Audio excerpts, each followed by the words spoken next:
Welcome to Retro Gubbins. This time, something turns up out of the big blue.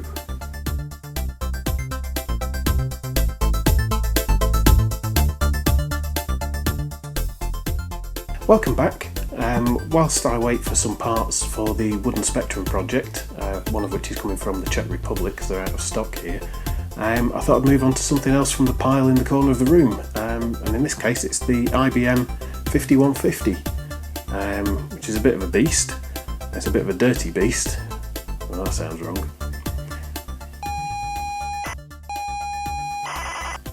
I've no idea if this works. It's been sat in the corner of the room having been donated from someone's loft, where it had been for a long time. I did briefly open it and check that there were no batteries inside, which thankfully there aren't. I think there's supposed to be, so I'm guessing someone took that out before it went in the loft, which is great news for us. So yeah, it's going to be a bit of a restoration. It's in quite a grubby, horrible state. We'll see if it works first before cleaning it up. So let's get on and see how we do. So, after nearly breaking my back getting this out of the corner of the room and onto the floor in a bit of space to have a look at it, you can see we have all the parts you'd kind of expect. And apart from the dirt, to be fair, they actually look in good nick. There's no pieces missing that I can see. Yeah, initial impressions seem good. We've got the original black and white graphics card, but I've been told there's a colour one installed. You can see the case looks quite good, although around the back, any of the metal parts you can see are starting to go a bit corroded, and there's some horrors inside that vent. Don't you just love a proper clicky keyboard? So, it's up on the bench, and this really is a solid piece of equipment. It's an all metal case. Let's try and slide this open.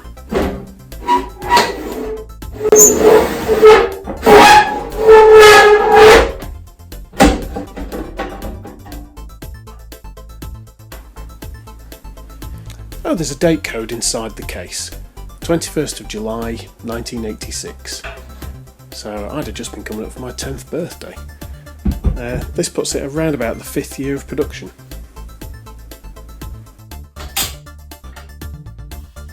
Let me just hoik this round the right way. We'll have a look what's going on inside.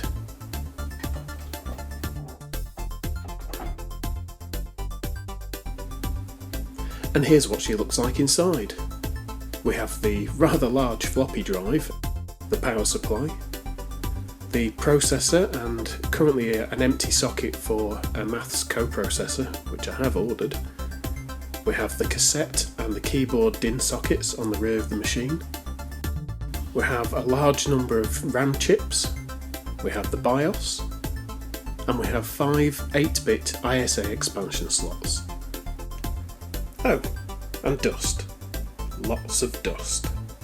Now, I've not actually seen what any of these cards are.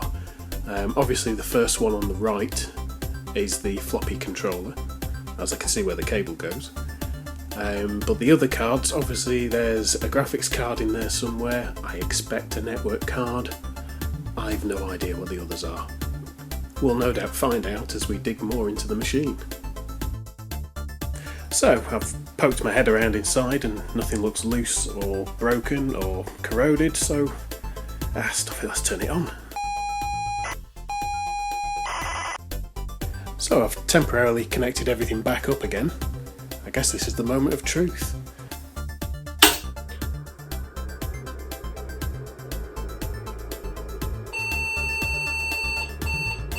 Well, that doesn't sound very promising. There's nothing at all on the screen. Just check the brightness and contrast just in case. Nope, still nothing. In fact, this screen doesn't even seem to be on. That is not on. I wonder if there's a power issue. This might be why it went in the loft. So, first things first, let's take the graphics card out. check everything's okay there.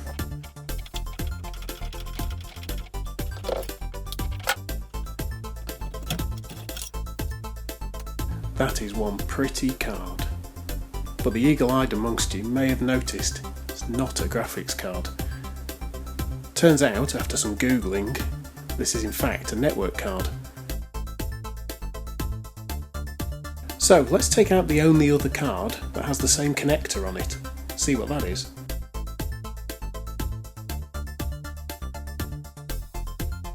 So this looks far too modern for this machine. This is obviously the colour graphics card I was told was in here, which I had thought might have been one of a period vintage, but apparently not. It's a Winbond VGA card. For correctness, I won't be putting this back in. I might play with it at some point, but I think we should put the original black and white card back in and see how that fares. So, sticking with the idea that there's probably a graphics output problem, decided to look what those post beeps meant on this fabulous website I've found. As you can see from the list here, one long beep followed by two short is indeed a graphics issue, quite possibly just a configuration with one of the dip switch blocks. So let's have a look, see which we should have if we're going to put the black and white card back in. These old machines don't have a BIOS as such. Everything's configured by these dip switches, which includes the amount of RAM, what kind of graphics card you've got, all that kind of stuff. So you can see here all the options that should be set, and the ones we're interested in for graphics are dip switches 5 and 6, which for a black and white card should both be off. Now bear in mind we have the colour card in there, 5 and 6 are indeed off, which suggests this is set for the black and white card already. So no wonder it threw a wobbler with the colour card in there. So, knowing that those are okay, let's stick the old card back in, see how we get on.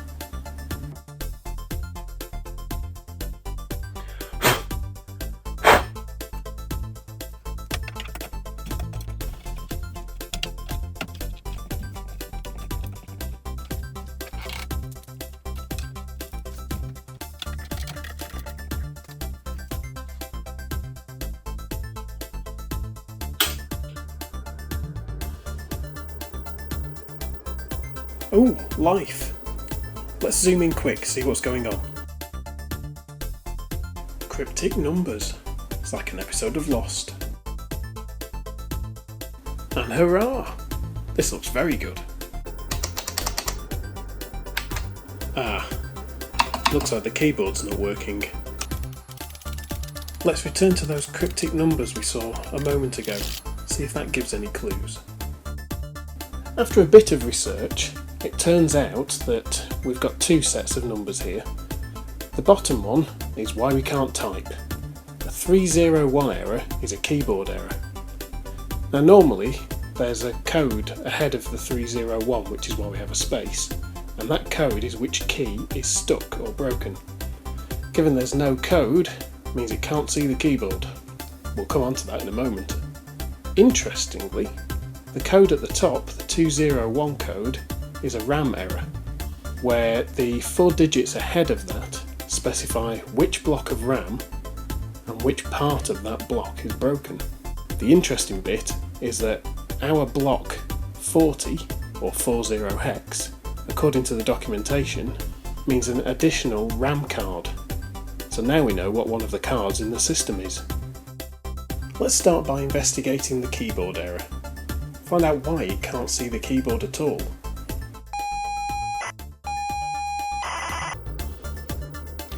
The end fell off the plug and is stuck in the back of the computer.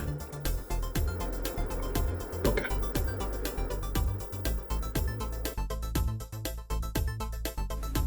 We'll just pull this bit out with some pliers, try not to bend it.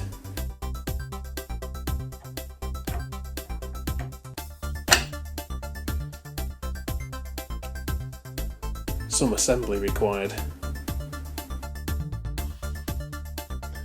It's such a shame that I think I'm going to end up losing this IBM plug, because I think the only way I'm going to figure out what's going where is to cut this open. which is a shame.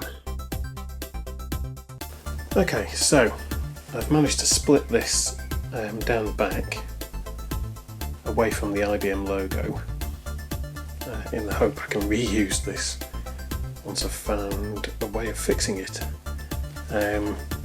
Inside, oops, we've got this Gubbins, and I've just started to peel off this copper ground, I assume that is, to see if I can get inside without disturbing the wires, so I know which wire's which, and hopefully,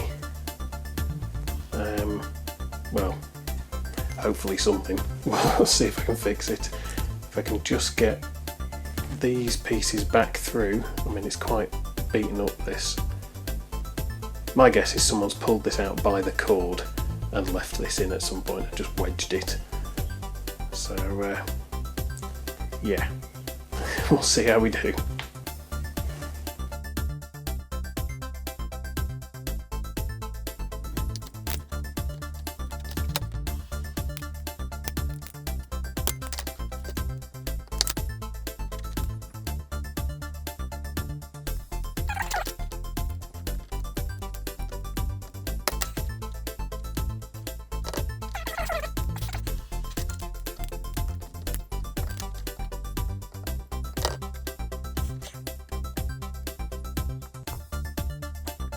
No.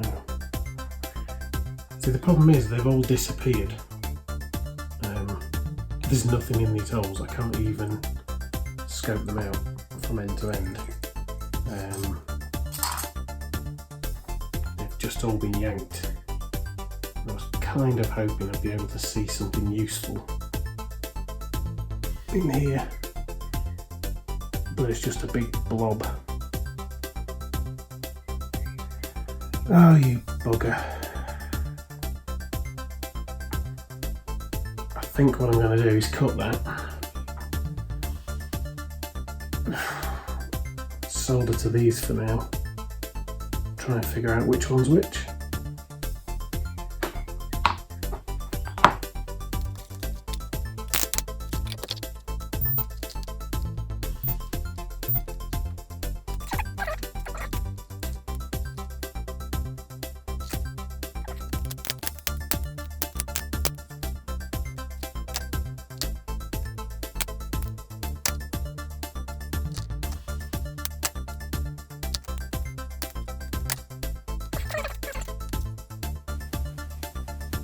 Oh, hello.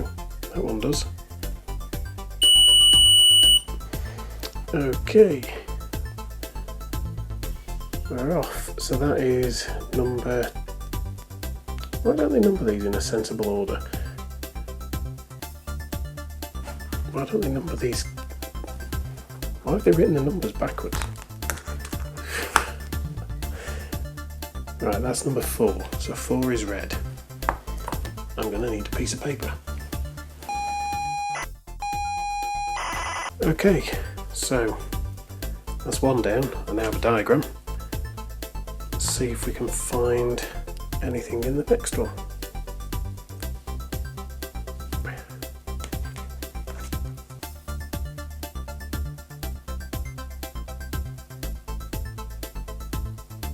And of course we don't. Try the next.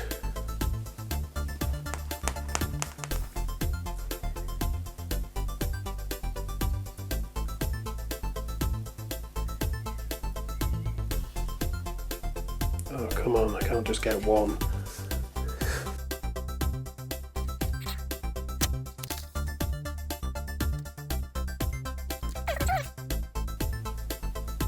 There's just nothing in those holes at all.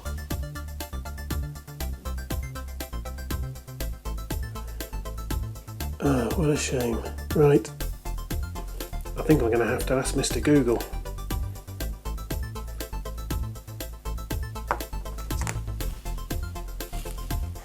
Okay, after some fiddling around, which mainly involved taking a slice out of the end of the plug so I can see the colours of the wires, we now have a diagram.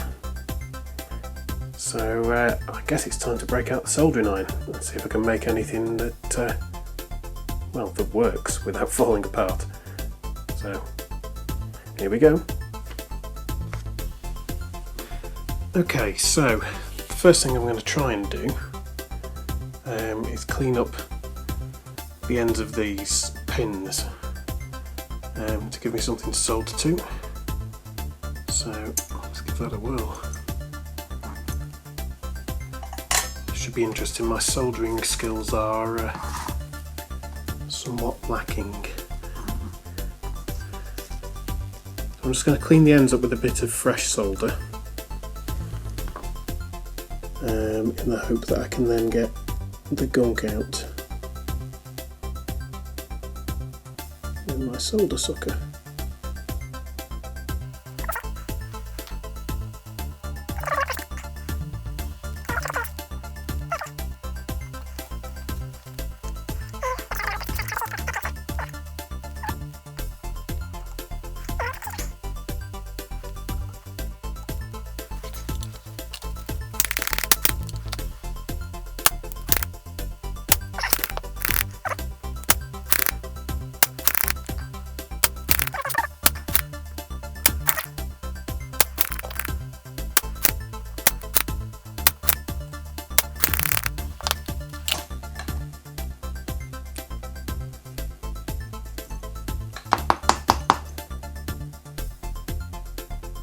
Okay, bar one there, they are actually empty, so it wasn't completely.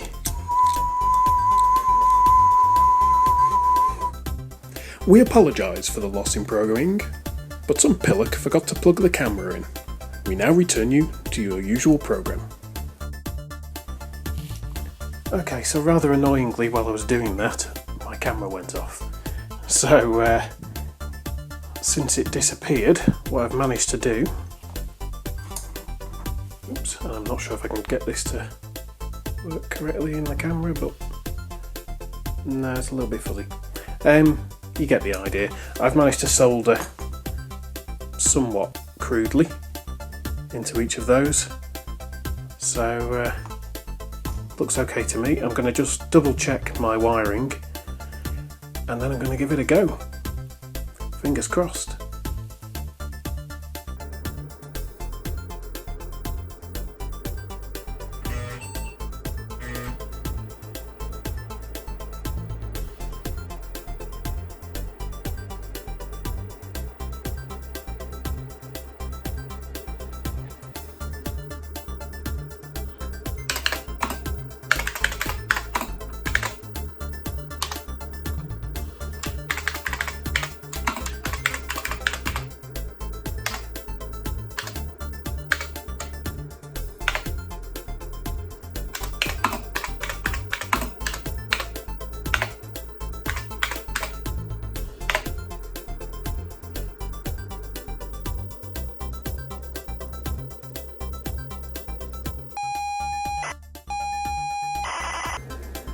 Okay, so we're off to a good start with this one. It seems to work okay. Keyboard problems seem to be sorted now. My main problem is I have no idea how to use one of these, so I probably need to find some system disks, maybe some DOS disks. I really don't know. I'm going to have to do some research. I think the next thing I will probably do is start cleaning it. So we'll do that in the next part. Thanks for watching. If you want to throw me a like, a subscribe, or even just share the video, that'd be much appreciated. See you next time.